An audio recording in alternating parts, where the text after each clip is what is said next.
So my name's Privratsky. I've met many of you before, but I work for Congressman Nolan in Duluth, and I'm a field rep for him and a constituent worker. And so just to explain a little bit about what that means, the reason I said caseworker is, you know, that's a big part of what we do as an office, is try and help people with federal agencies. So a lot of our work is with veterans and with seniors, and then also on immigration cases, which is of course becoming a more needed service now with the actions being taken by the administration. But as a field representative for Congressman Nolan, you know, my job is to be here as a point of contact for you in the community. My job is to take your input and make sure Congressman Nolan can hear that input. So obviously, I think a lot of you are here maybe for one specific reason. And so, multiple reasons, that's fine. But so, and I just want to say up front, so, you know, first is that we want to hear your input. So that's why I'm here. You know, if we didn't want to hear the input, we wouldn't set up, you know, open time for you to talk to me. Two is that, just because just so you know, so after Congressman Nolan sent a letter to the Department of Agriculture about Forest Service leases, I spent about 4 days and more answering phone calls from folks. Some of the people are here, and so just know that, you know, one of, maybe this is obvious, but this is of course an issue we've heard a lot about. So not to say that any new information is repetitive, but just know that I do know where you're coming from. You know, you don't have to persuade me of the significance of this issue. I've worked for Congressman Nolan for 5 years, and I've talked about copper nickel mining or mining more than anything I ever expected to talk about in my life. So, and the other thing I want to say, which is maybe, I hope you don't think this is a pushback, but that, you know, you're not here to persuade me. So I'm happy to forward the message on. And as I told some people on the phone, with the amount of input I'm hearing on this, trust me, I'm going to make sure Congressman Nolan hears what I heard, because people so far have communicated, and I'm talking about specifically the one issue with the Forest Service leases, but I want you to be able to talk to me about anything, but I know that that's an issue a lot of you care about. I want you to know that, you know, I've been on the phone with people who've said they're angry, some people who said they're upset, that they're, you know, that it just made them sad and it hurt them. So I just want you to know that, and I'm from northern Minnesota as well. Everybody who works for Congressman Nolan up here is from northern Minnesota. And so I just want to let you know I understand the gravity of this issue and of the other issues you're going to bring up. And so, you know, I'm really here to take your input. And what I'm going to do as well is pass around, I'll pass around this notepad. And if you want to provide your name and address and email, I can record, you know, that you were here. And I'm honestly, just because I know there's a lot of issues, and so I'm not trying to jump the gun, but I will just put a column for people to check if they're opposed to his action on the Forest Service leases, so that I know I can mark you down as an opposition to that and forward that along to him. If you've already called or emailed him on that, you don't have to put your info on there again, but you certainly can, and I'll make sure he hears it. But I just want to make sure that I can communicate your feedback as best as possible. So I'm going to pass this along. Mark, what's your last name? Privratsky. Can you spell that? You just spell that. Yeah, and I'll leave business cards here too, so you can take it. But it's P as in Paul, R-I-V as in Victor, R-A-T as in Tom, S-K-Y. And he has a trim Friday that's a lot cuter. Yeah, that's right. Mark, is there an update on that issue? Has the representative heard back from agriculture about the letter? No. So, you know, when we interact with the federal agencies a lot, and each agency is very different. So we haven't heard back. It really, even in a typical circumstance with federal agencies, responses can be anywhere from weeks to months. And so now, obviously, this new administration, besides being simply in transition, they don't have people in all of the administrative roles. So it's pretty hard to say an estimate of when things could take place. There's a lot of transition. Yeah, yep, certainly. Continuing.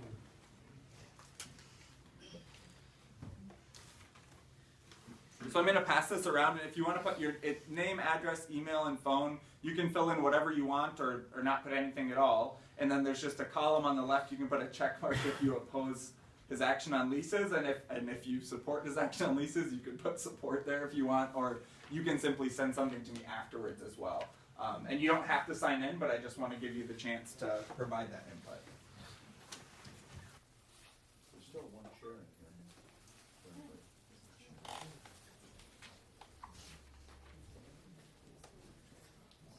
Well, I'm Pat Campanero, and I will go first. I have two questions. The first is that I'd like Representative Nolan to post his town hall meeting that he's going to have during the congressional recess so we can understand where we can meet with him personally. I was disappointed that he's not up here since we are one of the few blue counties in this state. It would have been nice to see him here in person, but we're happy you're here. And second, I'd like to make sure that Congressman Nolan hears my comments that I think he needs to be very strong and bold in face of the Trump administration and what is going on within that administration right now. Particularly right now, the issue that I would discuss is healthcare and the importance of keeping the Obamacare and strengthening it. Yeah, Congressman Nolan's he signed on to a letter in January saying that, and this was both to, I forget if it was to Trump or to the congressional leadership, to say if we're considering a package to repeal the Affordable Care Act, that there needs to be something to replace it or a plan moving forward, because that's as simple as a practical reason. It doesn't matter what you believe our healthcare should be. There are so many things that went into place for the Affordable Care Act. We can't simply pull the rug out. And specifically, I would say, we voted, I think, nearly 60 times, if not more than 60 times, to repeal the Affordable Care Act in the House. Congressman Nolan voted against those. But if we took, his belief is that if we took 60 tries to improve the program over those 60 votes, it would be a better program today. And so, he thinks we should have something that works. And then in terms of opposition to Trump, certainly, so Congressman Nolan has tried to be as vocal as he can be. There's a lot of things going on very quickly, but he was very vocal in opposition to Betsy DeVos as the education secretary, and he's extremely critical of the immigration executive order that went through that is not just in his eyes unconstitutional, and it's not a good piece of public policy. It's also just morally not what we are. Mark, first of all, I want to start with something positive so you'll listen to me. But 85% of what Rick stands for is our choir, and I support that and applaud that. And he helped Randy and Jerry with the VA problem, so yeah, he's done some good work. Having said that, I offer a prayer gift of Manuman, Marais, from the First Nation, as a reminder of what we're about here with Water's Life. And I would like to demand an apology from Representative Nolan for his statement to the press, quote unquote, denying any business activity before you know what it is and what kind of pollution abatement technology they will use or how effective it will be, lacks common sense and subverts the good, thorough, and elaborate environmental review process we have in place, he said. That's an insult to our common sense. Common sense dictates prove it first. Polymet, Twin Metals, they haven't done this safely, environmentally, anywhere on the planet. And he's trusting the Trump administration, who's great with alternative facts and denying climate change. He's going to them for help. Representative Betty McCollum called him out and said it's so disappointing and disturbing Despicable. that Representative Nolan thinks the Trump administration, the so-called Trump administration, will make its decision using science and facts, which puts an outrageous amount of faith in an administration that denies climate science and has openly peddled alternative facts. Therefore, I demand an apology that he questions our common sense. Mark.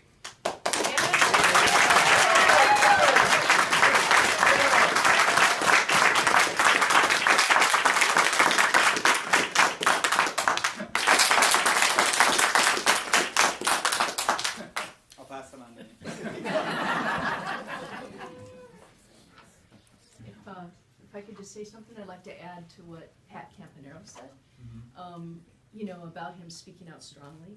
You said he came out strongly against the ban, but he didn't do that right away. In fact, he was on a list of people that didn't say anything about it until a lot of us called him, I think. Mm. We need him to be strong all the time, not just when we're telling him to be strong or when we're calling his, bringing his phone off the hook. Mm-hmm. But to me, this is unconscionable that a Democrat didn't jump on that right away. Yeah, so, well, so first, I mean, I share your concern with that, and, you know, also, part of the problem with our president's executive orders has been that he signs them on television, and then they're released, the information is actually released, and so, for Congressman Nolan, he does take it seriously to look at the whole thing, you know, when he's making a comment on constitutionality and things like that, you know, that's very important for him to really read all of it and look at it. And I do believe he had the statement out that weekend, but I understand your concern about, you know, being vigilant on that. That's why he has people like you. That's right. Well, and that's part of what, you know, I was explaining is being able to see the whole document and you know, and thoroughly check, you know, to see what the details in it mean. To be quite blunt, you know, on this, it was something that people have criticized as poorly constructed, and so part of it is that you need to actually make sure what it really will mean, because it's nothing that's been done in this administration has been done in a typical way, you would say. But absolutely understand your desire to see that be quick. And, Thank you. thanks. Can I ask you to tell us a little bit about what you know about the roundups of Mexican family members in Yeah. Chaska and Burnsville, right here in Minnesota? Yeah, so those are things that, I mean, to say up front, simply, we don't know a whole lot about that. They have been similar to when the executive order was put in place. Agencies are not being forthright with members of Congress on those things, so members of Congress have had to be quite aggressive or creative in trying to find those stories, because part of the challenge obviously with these stories with immigrants who may be undocumented is that they of course feel at risk, and so we have had, I can tell you that there have been people who've reached out to our office to talk about their status, but they oftentimes are very scared, understandably. I can tell you that we've reached out to we're interacting with our communities, specifically Duluth, because they're a city of substantial size that does work with immigration in terms of trying to be protective of individuals with kind of a vulnerable status. So we're engaging with all those people. We're engaging with, for instance, like the Islamic Faith Center in Duluth. I've engaged with them, and we're going to be visiting them so that people know what resources we can offer for the immigration system. I can tell you that too, I mean, maybe as you would guess, we do at times feel somewhat powerless because the level of authority that the administration is putting over agencies is quite aggressive. So, you know, you saw like people like Congressman Tim Walz from southern Minnesota, when the ban was being enforced in that short time, tried to interact with Customs and Border Protection, and they were turned away. And that frustrated Republican members as well. People like Paul Ryan and Marco Rubio expressed concern about that. So it's not something that we've interacted a lot with. It's a district, obviously our district isn't one with a great number of individuals with those problems, but we have people we've worked with, and I mean, we're trying to do our best to be on the ground to react to those things. But it's ever changing with the courts too. Well, and they're profiling Latinos. Yeah.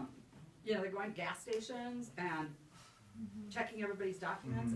It's causing huge fear. And for Congressman Nolan, you know, he wants the systems to work. So, which is to say, if there is a targeted effort at what's being done, or if we're changing the practices of the agency, it should be more clear. So, I mean, in that sense, you know, the president does have a certain degree of authority over the border, you know, patrol program.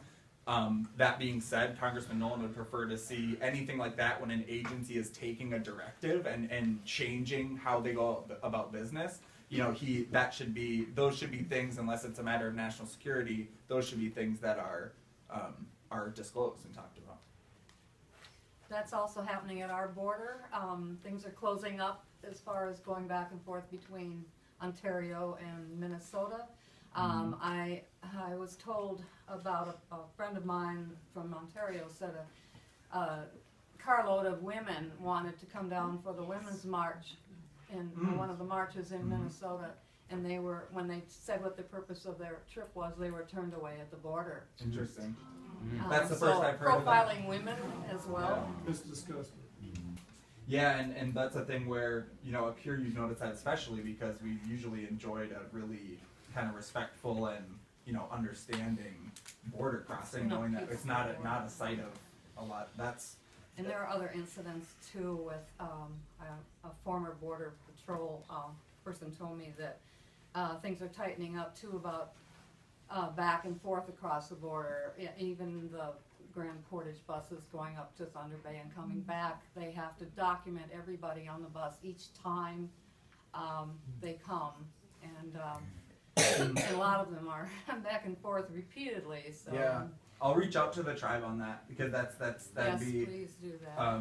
And we work with, you know, we regularly will work with NOR, but I'll reach out to them because it's a big deal that people are able to use that. And for the local agents, of course, you know, we've met with them. Congressman Nolan has visited the border patrol agents, and there's a couple different, you know, missions they serve. So I don't know if you met with every different piece of it, but you know, they seem like all very respectful and understanding people. But of course, they take orders, you know. So they're, you know, we know that was the frustration too, is local border patrol agents, like in airports and things like that, weren't allowed to speak about things or. So somebody is interpreting Trump's executive order, his general executive order, with specific things that are happening here that we're seeing. And I don't know if anybody else has been to the across from here to Ontario since the election. I haven't yet, but I'm going next week, and I'm just wondering what to anticipate coming back. Yeah, reach out to us if you do encounter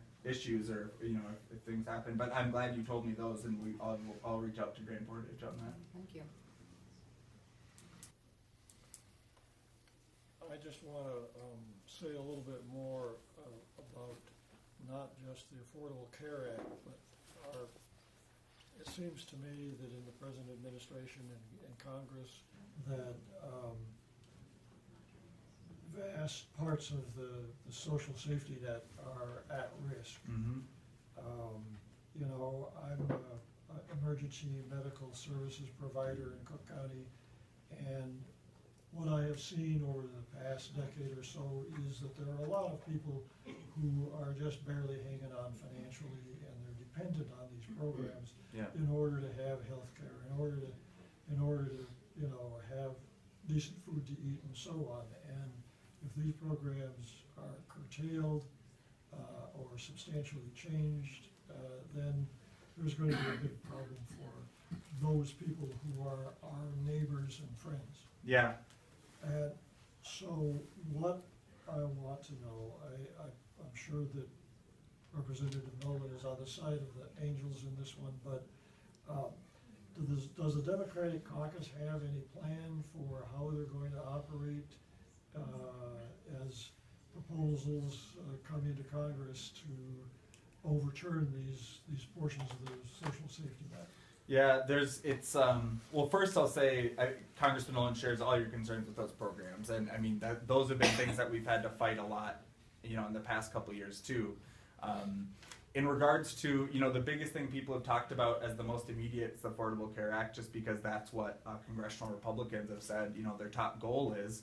But we've seen what that has meant in the first, you know, few weeks, few months of this new year in term is that there isn't a plan for, you know, how to move that top priority forward, which I think just shows how difficult it is to try and do something, you know, real instead of just speaking about it. Congressman Nolan is really opposed to any plan to repeal the Affordable Care Act. He's certainly open to ideas for change. He would like to see universal health care or single payer health care. A good way to describe it too. I know, Bernie Sanders does this sometimes, describes it as Medicare for all. Other politicians have done that. And whatever it may be, a universal plan. So he'd like to see things like a step he would do to make the Affordable Care Act better is to create a public option, because that would help hold the private plans accountable. As it pertains to the specific resistance, I would say part of the thing I think that complicates that is the timing, that there isn't any proposal to push back on yet, but I know there are, I'm sure there's conversations going on about events, surrounding those things. So especially like with Social Security and Medicare, there have been at times some rallies in DC because members are scheduled out there a decent amount this spring.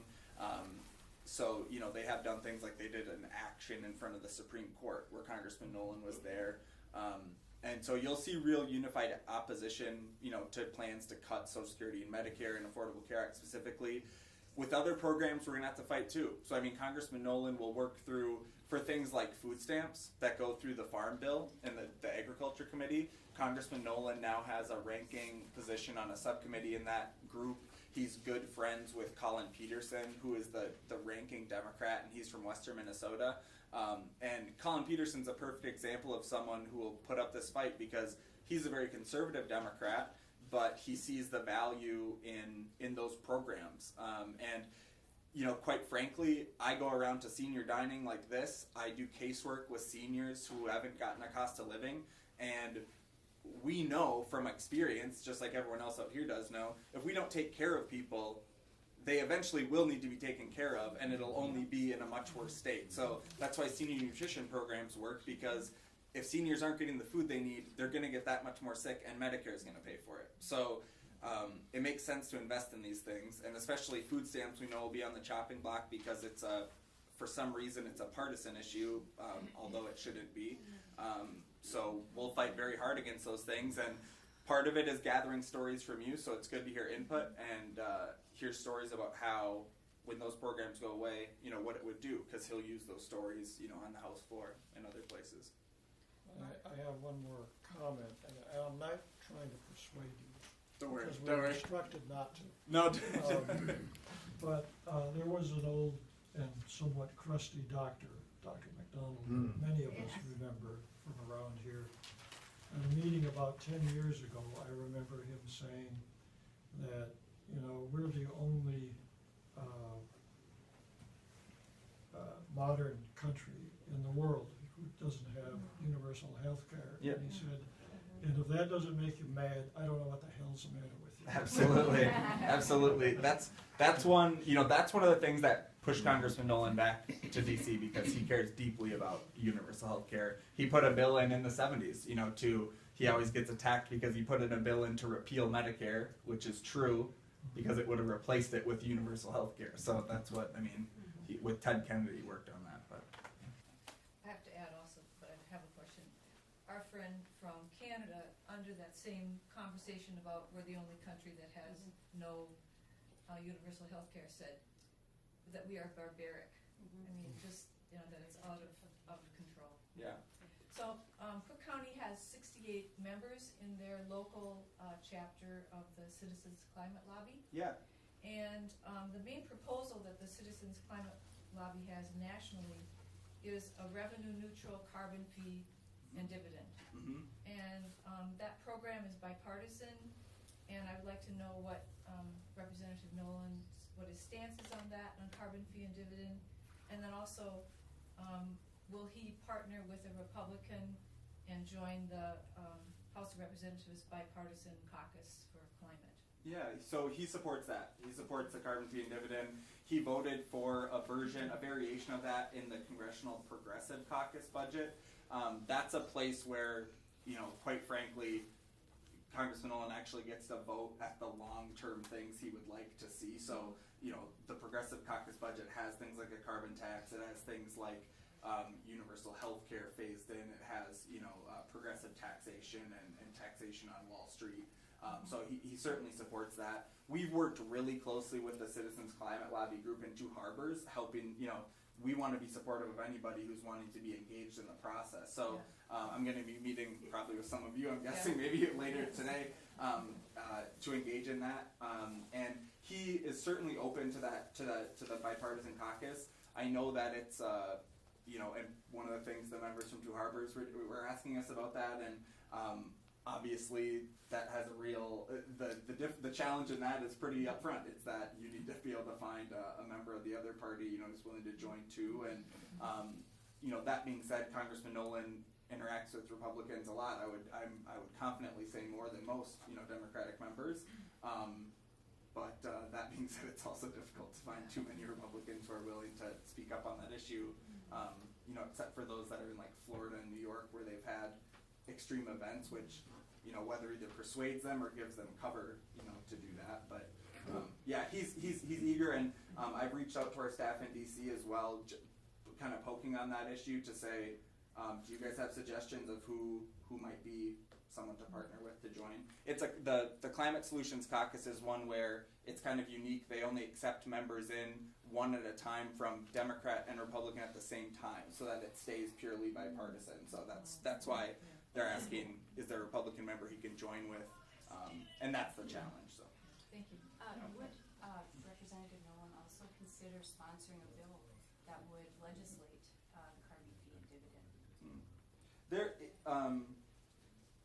So I'm sure he would consider it. I'll forward it on. I know he cares deeply about the issue. He's one that thinks, that it's okay for businesses to want to make money. That's what people go into business for. That's what big corporations do. But it's also okay for government to set the rules. So, that's something that they're the ones driving the primary, ownership of that. And, to what degree taxing them raises, what we have to pay into the system, we're paying our share of it too. So he definitely would be open to it. Thank you. Hey, Jim. Okay, how would you? How much should we invest in Congressman Nolan? I'm told that he's already filed to run for governor, and I'm not clear how that would work, since the governor's race will be 2018, and that's the same time that his current term would be up. Mm-hmm. So can we expect that he will be resigning soon, and we will have a special election or something?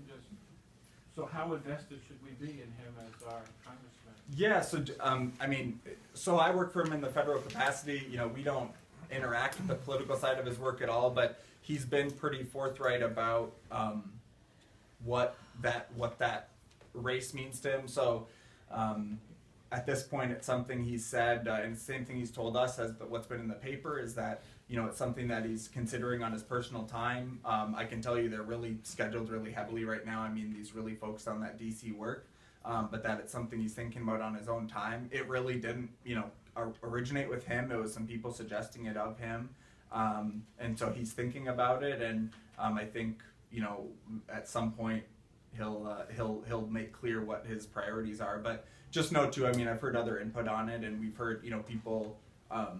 I think have obvious concerns about making sure you're focused on one thing at a time. So, I'll pass on the question to him. I have a concern.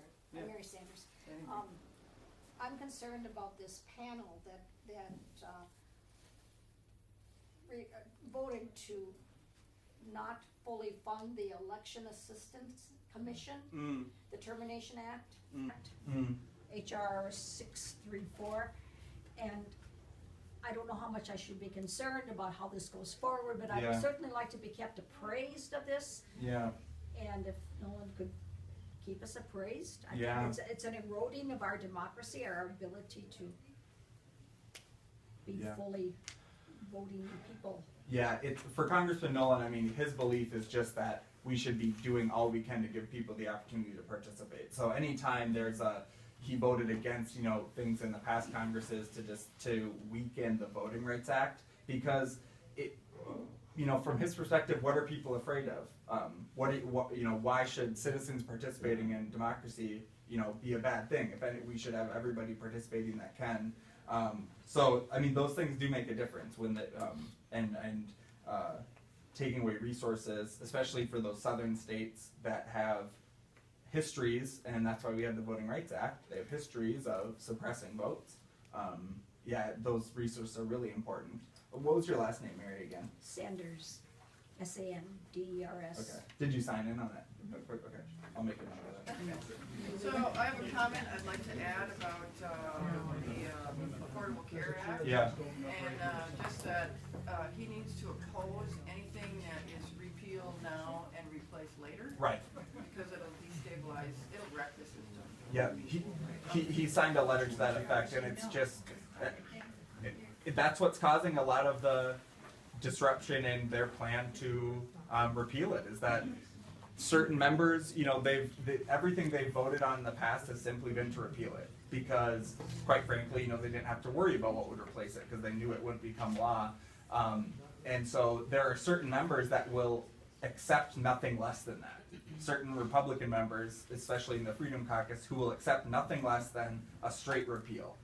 And there are other members who have maybe been in government more and understand that just even if that's politically what you want to do, it can't work as a healthcare system. And so that's a lot of the conflict within the Republican caucus of how to take action. Even if the repeal is delayed. Right. You know. It still has to be a plan. Yeah, and Right. I mean, in my time working around the district for Congressman Nolan, you know, we talked to county, the health services people, we talked to hospitals. The work that has gone on from the Affordable Care Act, so much of it is really not known. People don't understand how many things changed, whether it be making health records electronic, requiring hospitals to do community needs assessments. There are so many things that were in that bill that just don't get the attention that would make people have to rework their whole system. So yeah, your point is really well taken. Follow up as part of Carl Hansen, as part of the exam and all primary care these days, they do behavioral health, which is wonderful. And so they ask each patient, do you feel safe? Yeah, yeah. Okay. And I don't think it's a psychiatric problem. I'd like that shared back to the congressman. Could you speak a little more to that? Do you mean just literal physical safety, or would you? I'm going to be going to Canada next week. I'm not sure if I can come back. I see. Okay. I don't know what's going to happen next. Yeah. I don't like the idea that our country has been bought and sold. I think we've got, serious constitutional questions. I think agencies have been muzzled. I don't think, even our local Forest Service isn't allowed to go on the radio and tell us what's going on. Yeah. I mean, what is going on? Yep. Yep. And, and I know I've talked to a lot of the people in this room, and we are, it's really serious. It's not business as usual. Yeah, and I can tell. I mean, and that's easy for us to understand because I can tell you, I feel the exact same way. When I'm passing on this feedback to Congressman Nolan, I do feel like I'm literally passing on my feedback to. I don't know. Over here. Mark, I'm not trying to shoot the messenger, so please understand. It's all good. But I want to convey a message to Mr. Nolan. My name is Bob Nicholson. I am a member of the Arrowhead Indivisible, and it's a group today that's more than 150 citizens from the Grand Marais area. And we are not happy with what's been going on nationally. And in the last few hours, we've learned that Michael Flynn has been removed from the national security spot he had. And I would like Representative Nolan to commit to push the investigation and investigate the relationship between Trump and Putin. I'd like to know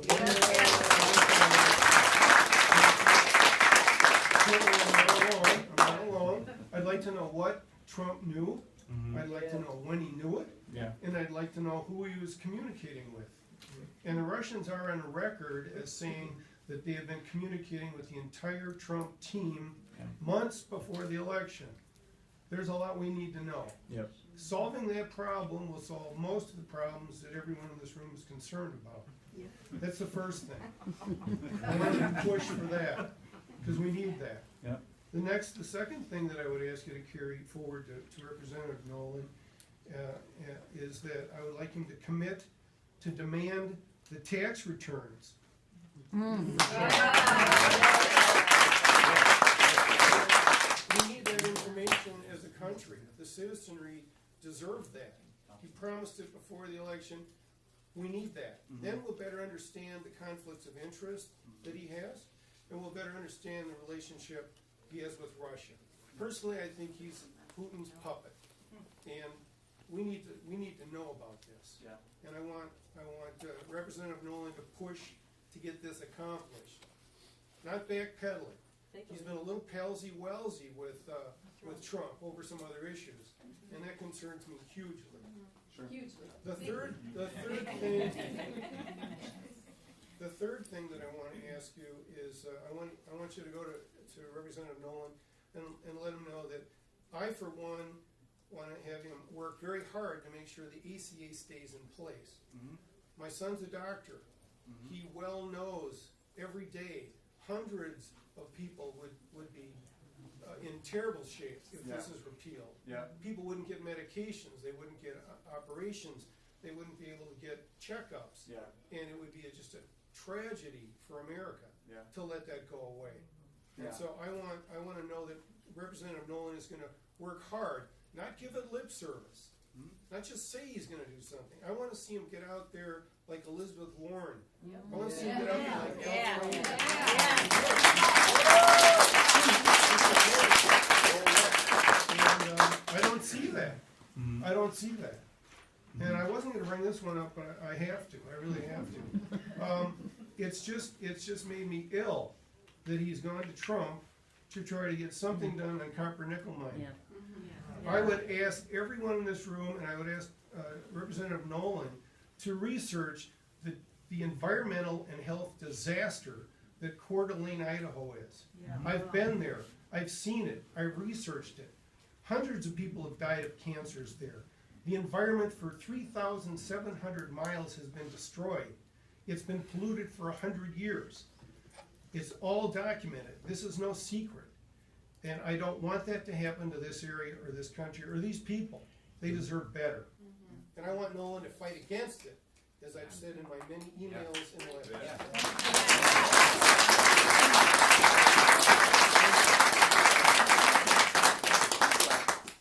Follow up to that, since it's Valentine's Day, I have a little card. It says, Nolan, it says, I love water.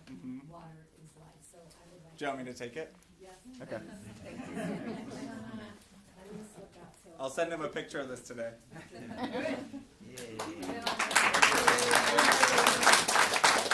Another chair over here for anybody. There's more And there's room. a little Please come space. in. There's more room. You know, I can just only echo the comments of the well-said statement that Bob made over here. You know, we really need a spokesman and multiple Democratic spokesmen to step up to this, stand up to this administration. This is outrageous. There should be large-scale protest in the Congress with Democratic people, many, I'm sorry, the woman's name. I'm sorry, I'm nervous. I'm forgetting her name. Elizabeth Warren. Thank you. You know, speaking out like this, I mean, it is just disgraceful. By not commenting, it's a tacit approval. Yes. Right. Yeah. Silence is tacit approval. It has to stop now. Right. Our country, this is a coup, essentially. Right. And with the guy running around with a bathrobe in the White House, wondering where he is because he just wanted to win the race. He had no interest in doing any service for this country. All ego, and somebody who's probably seriously mentally ill, actually, that's running our country right now. Right. Seriously, please. This needs to stop. We need Democrats to have the courage. What does it mean to Rick Nolan, actually? I voted for him twice, and I knew that he went down to Chile to meet with the company that's going to build the mine. He said it in the debates. He hasn't gone to Chile. In his first debate, while he met with some of the big mining organizations. Anyways, his moniker has always been, we can do it safely. It can't be done safely. It's never been done. Never. It can't be done. This is a lie. And this lie needs to be told to all the people on the range that are desperate for jobs. These people are desperate. They're making decisions out of desperation. And they're not being told over and over, you were going to have a massive lake of sulfuric acid for centuries. That's on the edge of one of the largest freshwater sheds in the world. What kind of insanity is that? Yes.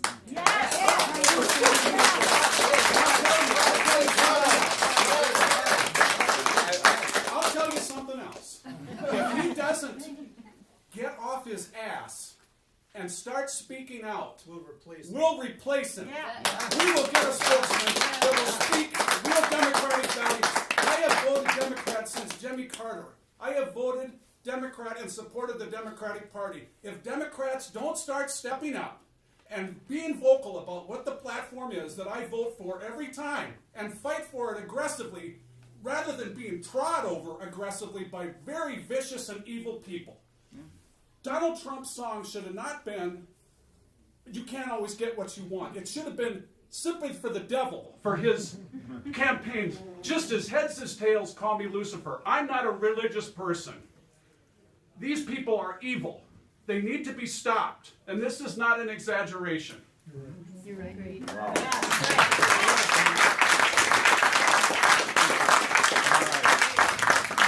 I'm wondering, there was a law passed that says that if you protest, you could be fined. That's Definitely. What? It hasn't I'm been not passed. sure if It it was hasn't been passed. You mean it was federal? There was one that went in the state side. I heard about. State one. Yes, I mean, all I can say is Congressman Nolan would oppose those things. I mean, basically the law was, basically a lawmaker was just getting feedback, basically the way I've been getting feedback today, and their feelings were hurt, I think, so they tried to put in a bill saying, yeah, they did put forward that bill. I haven't seen anything about it moving forward. I mean, I can tell you Congressman Nolan is opposed to it because we obviously have a very divided district, and Congressman Nolan never shies away from, taking that heat. I mean, he meets with both sides on every issue. Even in the issue of guns, he had a threat to his life, and he chose to still go to an event, and meet with gun protesters, who were open carrying, because you can't just, shut off democracy. So he would oppose it certainly if it came up federally, but I haven't seen anything coming forward yet. And then the redistricting lines that they Yeah. were trying to change, have you heard anything about that? Well, so that occurs, so after the 2010 census, that occurs, so it happened in 2012 that they redrew them. Minnesota has had courts decide them for the past, I think, 4 cycles or maybe 3, because every state is different. In Minnesota, if the branches of the House and Senate and the governor can't agree on a redistricting plan, it goes to judges, which is why when you see that Congressman Nolan has expensive races and why Minnesota has so much money spent here, it's because we have fair districts and because some of them are competitive. There are very, very few across the country because in 2010 when and this is just the most recent round, in 2010, Republicans took control of most of the state houses and legislatures. And so that's why you see, some really one-sided districts. I'm sure Democrats have been guilty of it in states in the past as well. But in Minnesota, that's why 3 of the 8 seats we have in Minnesota, 5 are listed in the top priorities for either Democrats or Republicans. And that's extremely rare. And it's also why in Minnesota we have 3 districts that have Democrats who hold them, but Donald Trump overwhelmingly won the presidential race within them. And that's for a number of reasons, but a main reason being that we have competitive seats. So it also has to, every 10 years they assess the population. So Minnesota has been on the edge of losing a congressional seat for the last few times, and people are guessing that we will. You never know until the population numbers come out. So that complicates it a lot too, because then if we only had 7 seats, they'd be redrawn, differently. But so you have to wait longer than you think because those lines won't come out till 2011, and then 2012, will be when the first elections happen with new lines. Chuck, I think I have a comment that relates to. 2012 was already passed. Sorry. 2022. 2022 is when the actual line. Sorry. 2012 is so it's the 2 years after because they have to redraw them and then have the election following the census. I think I have a comment that might relate to both what Pete was talking about and the whole issue of the congressional elections, and that is the dynamic has clearly changed. I mean, I don't know if you expected this many vocal people coming out, but on the one hand, we're imploring Congressman Nolan to be more vocal, to stand up against the types of things that Pete was just talking about. But on the other hand, with this kind of energy and determination, I think he also needs to understand that if he does that, we have his back, right? Yeah. The political climate has changed, clearly. And we're here to promote the same kinds of progressive values that you've claimed that Congressman Nolan shares with us. So we need him to be a strong advocate for those values. If he does, we've got his back. If he doesn't, Yeah, it could be a different, and then just one more quick comment about the whole border situation, and, you know, cause this just, when I read accounts of, you know, people's electronics being confiscated and copied, and when I hear accounts of, agents asking people whether or not they support Trump when they're being detained, this is so chilling to me that it just cannot, and is this just the start? I mean, here we are meeting, we're becoming more politically active. Are we at risk? We are. So that's, I mean, that just goes to the point where these things need to be challenged. They need to be challenged by people in power. And if those people in power will do their job and do that, then we have their back. And just know too, I want to speak to that too and thank you for that. And I just want to say, having heard the input of you wanting to see him more vocal, I do just want to explain too that just like me as a citizen, you as a citizen, we're all seeing a somewhat new reality. It also has, you know, changed a lot of the context for doing the congressional work, you know, that we do. And so it is, there of course have been times, I'm sure, where Congressman Nolan wanted to speak out on an issue, but there are so many things coming at him that maybe we weren't quite as prepared. So I just want to explain that, you know, we are trying to understand how to operate in this world too, and there are certainly times, I'm sure, where he feels like he missed chances to speak out on something, and just know that we're trying to do better and trying to figure out how to operate with our new president. It's difficult, obviously, but well, he doesn't have anything to worry about. I mean, a new low bar has been set for absolutely insane statements. So what difference does it make how much prep time he said? I'm sure off the cuff he can come up with a better comeback than what Donald Trump. Well, so let me just spews out for garbage every single day. And Kelly Conway, and how many others do we have to listen to? So let me just explain one piece of what goes into that. So similar to how you've seen executive authority exercised in ways not seen before.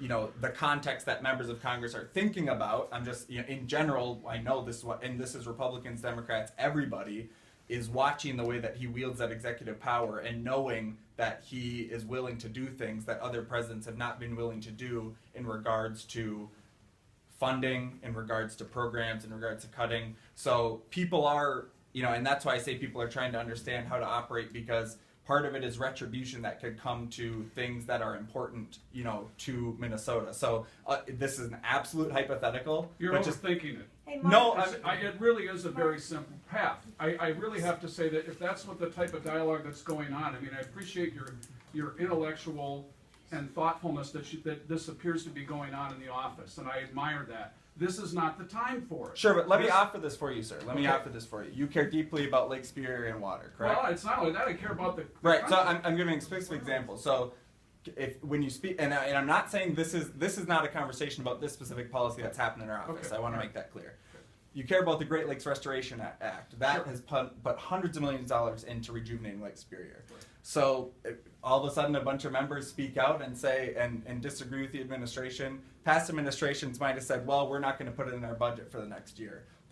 Who knows what this administration would be willing to do to simply pull the rug out from things like that. So I'm not saying that that's occurred with that issue, but I'm saying it's the context that people are trying to think about in terms of how to hold him accountable. Right, but I'm saying if you walk in that fear, they're going to control you. I understand, but we have to overcome that fear. We can't make decisions based on reactive fear. You just I understand. Go there. I understand, and if he steps forward and does it, more people will follow. Somebody has to take the lead. I haven't heard anybody in the Congress who has spoken out.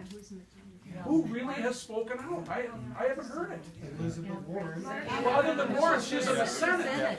And we had Al Franken come out with kind of a municipal McCain. But Pete, I want to make sure some other folks have a chance to speak. I just would like you to remind Congressman I'm at the House of that Representatives. several of us who were at fundraisers for him over the past 6 and 8 months heard him speak in front of us saying he wanted to do just what Pete was talking about, that he's not going into call centers, that he's sitting and fighting for us day in and day out. So I'd just like you to remind him that he said that when he was raising money from us, and we'd like him to follow up on that now, because I do believe he should speak sooner rather than later. I understand, I understand. I'm just trying to explain that when you're frustrated, because we've been frustrated too, in terms of opposition and how it's to be done. It just, you know, He it's spoke pretty loudly and pretty boldly this summer when he was up at, Good talk. Sun whatever we were at, yeah. I understand. Good job. I'd just like to speak to the fact that, like so many others, I'm just sick at heart at what our country is becoming. I'm interacting sometimes with people I know are Trump supporters, and they have been fed all of these lies and fake news for so long. They are basically brainwashed. How are we going to go about deprogramming them after Trump is out of office? This is incredible. I know a woman who believes all of this stuff, like they said that the school shooting at Sandy Hook was fake news just to keep people from attacking the Second Amendment. And they say it never happened. And these people, these minions of his, believe all this. How are we going to fight something like that? This country, like millions of people, have been completely misled. We have to call a lie a lie. And we need leadership from Representative Nolan to educate voters, educate the range voters about the short-sightedness of copper nickel mining. We need his leadership to stay, because this is going to be our standing rock moment. Mark, we're going to put our bodies and our tents out there in front of those bulldozers, and Rick had better be on the right side of history. I had something to say about that. I was talking to a representative, and he said that the Democrats, it's political suicide to come out against mining in Minnesota. That's what he told me. He said, do you remember when the Boundary Waters first came up, and the Democrats fought the Boundary Waters, and they almost lost all these seats during that time. And I wasn't in Minnesota at that time, but they said it was so close. Vento, right. And so I just think that times have changed now. It's political suicide not to stand up for water, not to stand up for clean air in Minnesota. I think the time has changed. Which side is he going to be on? I think of Brazil and how people cut down trees, and they're making money cutting down trees. That's what it feels like in Minnesota. We'll just let the people who are going to make money. This is our land. Who are we giving our nickel to? Who's going to take this? What kind of money are we getting out of our natural resources? We're making some country in another part of the world rich. We got jobs for people for 20 years. We've got a lake that might be this filthy lake that might be around for 500, 1,000 years that geese will land in and die. And we'll have to have people shooting these. Did you see what was happening in Montana? They were shooting the geese to try to scare them from landing in the toxic lake. Do you want a lake like that sitting in our neighborhood? Minnesota is the land of clean water. Clean water is going to be the biggest issue in this world pretty soon. And we are sitting on the most beautiful clean water. Why would Minnesota go for dirty water? So thank you, and I applaud. Thank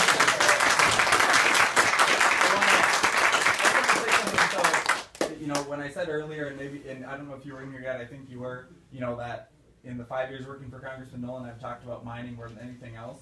And so I just want to say one thing to everybody, and this is just my honest experience in working on this, is that the most important thing I think you can do is not vilify people on the other side. And because I can tell you I take calls from people on both sides, and it means as much to people who disagree with you in a different way. And so, you know, I'm not trying to refute, you know, what you say. I hear it all. But truly, you know, I can tell you, I know all of you are really engaged. You showed up here. No one, you know, people don't show up to do things like this. I just want, you know, encourage you to talk to people that you disagree with, because it certainly helped me to understand, you know, I've talked to the people who lost their jobs in the last mining layoff, you know, and what it meant to them. And it's not, you can disagree with them still, obviously. It's going to be a very split and divisive issue, but I just want to say that you know, I haven't met any individual, and you can say what you will about mining companies, I'm not telling you what to think about anything, but I've never met an individual who had a vindictive goal of what they want on this issue. So whichever way you go. People, it is what they personally believe is right when I talk to people. So I just wanted to say that for context that, well, you might disagree and it might be to an extraordinary degree, you know, I think there's a lot of value in understanding, and at least understanding where it's coming from, because it's not from a villainous perspective in my... But it's We've lived on Iron Ring. I understand your concerns. I'm just saying there's a lot to be gained from that. I want to make sure that other people haven't talked to have a chance to talk. Sue, Thank you, Mark, for coming. I have a question about labor. Yeah. And it feels like the L and DFL is slipping away from us. Yeah. And, you know, obviously we're going more red throughout the 8th. And I was just wondering if what Congressman Nolan is thinking about trying to re-engage labor and make sure that we don't lose the labor support in the DFL. Yeah, we work a lot with laborers. I mean, the biggest thing we did probably last year was we worked, I don't think it bled into 2015, with the Teamsters on their pension issues. So that's an issue where their pension fund is in really terrible shape, the Central States Pension Fund. And most of the damage, you would say, was probably done by companies pulling out their share of contribution to it. So Congressman Nolan worked hard to make sure that those cuts didn't go through. They would have been cuts up to 50 to 80% for people. And what he did is push to say, we need to investigate the administration of these funds, because the Central States Pension Fund trustees who have run it have not, in Congressman Nolan's view, done a very good job of assessing like those future risks and actually taking actions to have it be more, more safe in the long term. Congressman Nolan is looking at introducing a bill about a federal pension system. So similar to other developed countries that have like a basic retirement, pension, he's looking at ways that we can do that. And obviously that's more of a long-term goal, because we know that the current Congress is not going to be eager to work on those things. But that's been where it's come up the most, because it's been the most kind of emergent or urgent threat to labor is looking at people's rights to be able to do those things. I mean, he is continuously voting against bills, that gut labor protections. There was a bill that, would have allowed for federal government employees to be fired more easily.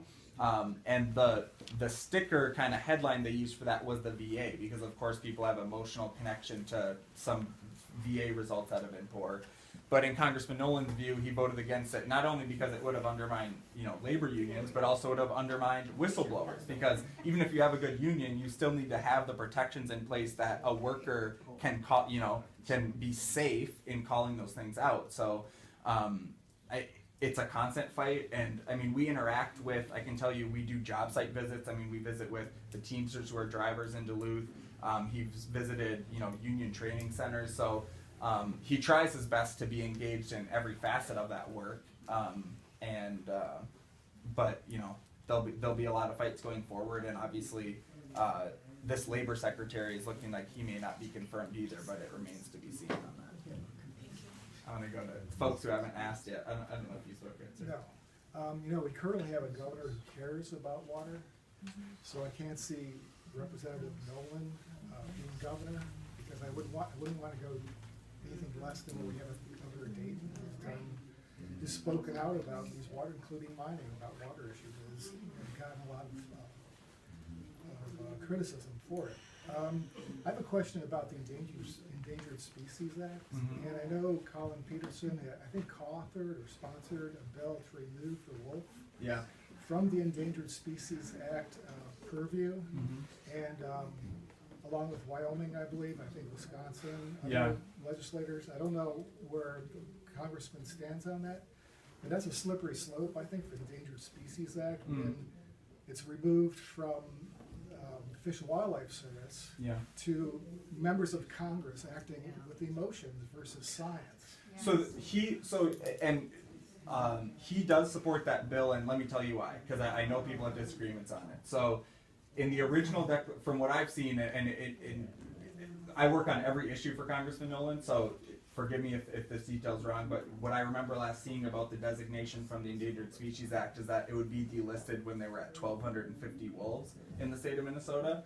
So the DNR estimates are significantly higher. They estimate anywhere 2 to 3 or potentially more, but it's obviously difficult. So I understand. So But you're removing that management from the Endangered Species Act to Congress passing a bill, so they can do that with any animal that they think interferes with economics or. But that's within the act, is what I'm saying. Is to remove. That's the designation from within that policy. Right, but there are reasons why that hasn't been done, because it's been court issues. What he I don't know all yeah. the issues, but Yeah. my feeling is that shouldn't be removed, because we're going to be looking at other animals, Yeah. lynx, whatever, being removed as well, because certain legislators and people who have power say, well, we can't manage this animal the way science says we should. It's more specific than that in terms of management. So what it actually does is direct state level management. So, in the current framework of federal versus state government. They did a very good job last time. Well, let me say up top too, just so you know, Congressman Nolan doesn't support a wolf hunt. That's not what the bill is about in his estimation. What the reason that he thinks that's the more practical way to handle the issue is because states are so specific in their populations. Because, like you said, there really are only 2 or 3 or 4 maybe states that have real populations of the wolf.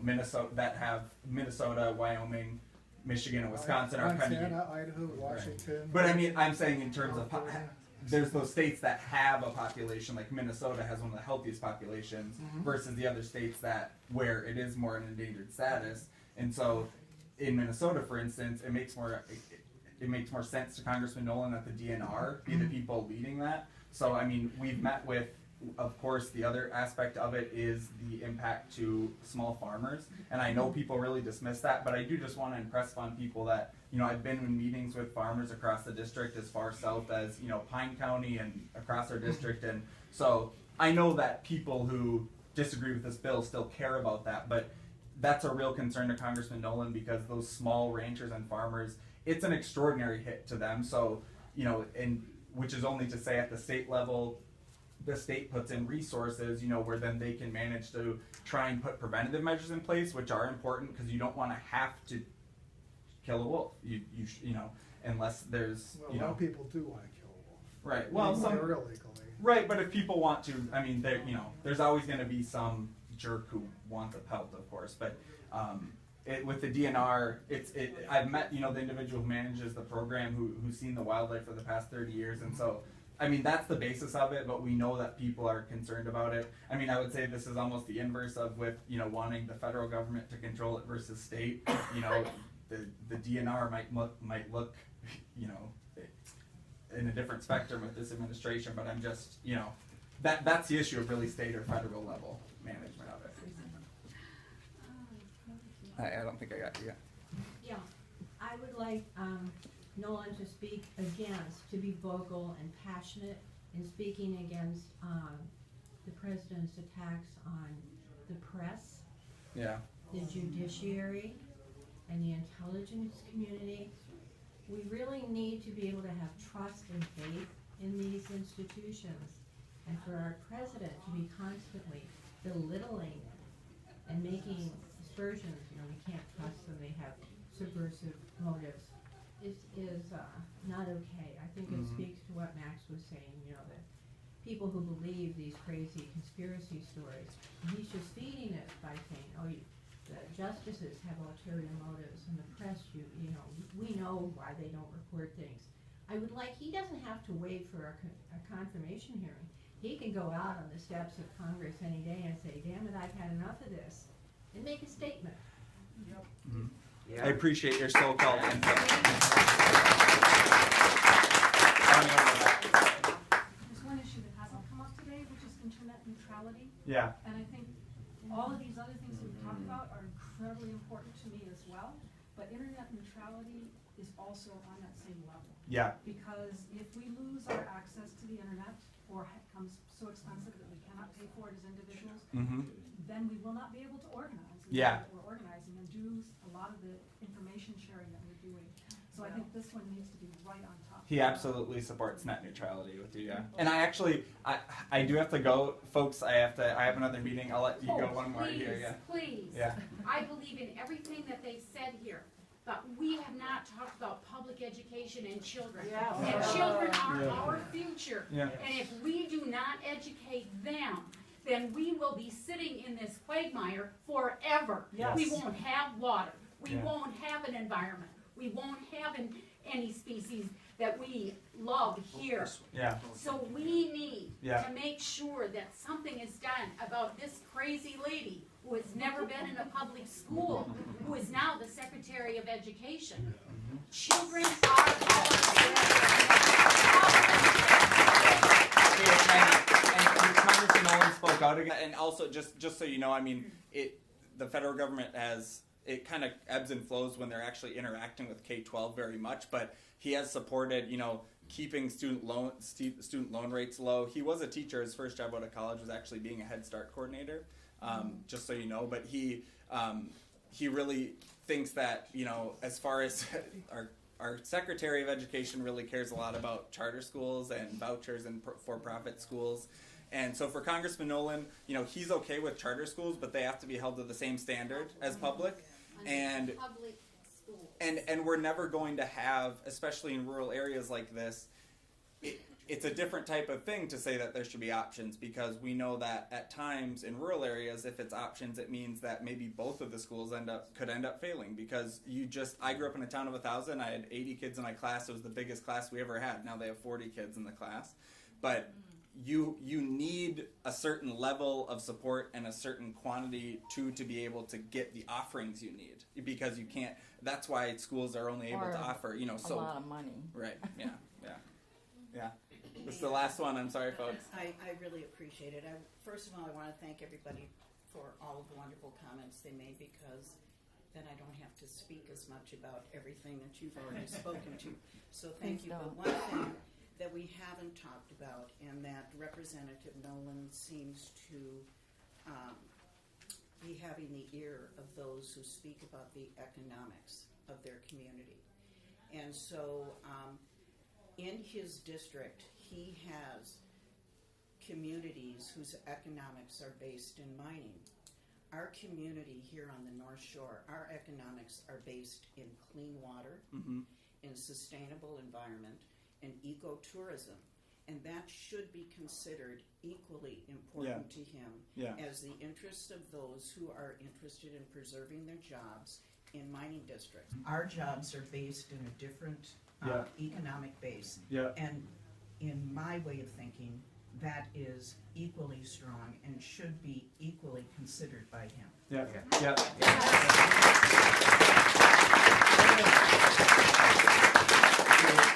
Yeah, and colloquially, Congressman Nolan will usually say the 8th district is about timber, taconite, and tourism, which is a simplistic thing, but it really actually does cover a great deal of what we do up here. But but not copper. Not copper. Sure, but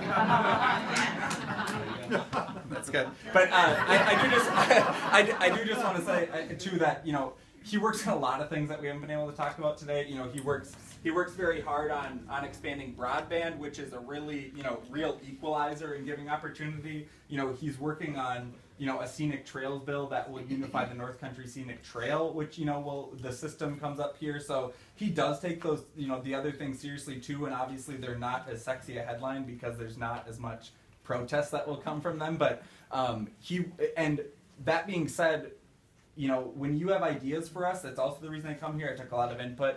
When you have ideas for us, send them over. If you say, gosh, why isn't he working on this? I think he should do a solar tax credit for individuals. But, send those things our way, because That's the best way, Mark. so that's what. Yeah, I'm gonna leave business cards here, and then you can just look up our Duluth office number, and I can tell you it if people want to write it down. But call anytime, and I'm leaving this here. But calling is the best. Well, you can reach out to me directly, or you can call the office, and we're always happy to take input. And for me, I can help check in with our DC staff and get answers quicker and in a more nuanced way, because there's no choice but to kind of simplify some of the answers you get because of the quantity of things we get to our office. So if you come through me, I'll do my best to give you the most up-to-date or nuanced info I can. And so if you have feedback on stuff, if you have questions, if you know someone who needs help, just let us know, and I'll do my best to respond. And I'm still busy catching up from the input we got a couple weeks ago, but we like getting the input. when I explain that we're all from the 8th District to work for Congressman Nolan in Minnesota, you know, part of the reason I say that is because we care about this stuff, and I care that you're talking to me. And I wish Congressman Nolan were here to hear from all of you. Trust, I'm your lobbyist in the office. Trust me, I'm constantly trying to push our staff to make sure he gets up here. So, yeah, I'm sorry we didn't have more time. I don't know if I have enough business cards for every person. I will leave. I'll stand outside too, and I'll put a piece of paper with my contact info out there, or just leave one of my business cards out there for people to take. Or if you join us with Arrowhead Yeah, Indivisible, you will get site. all of Yeah. this information, and we will keep you abreast of every important issue that we want you to join us and be on top of. Yeah. Thanks, Mark, folks. we're not going away. I wouldn't expect you to. We're not going away. Yeah. I want to thank you for coming. Thank you.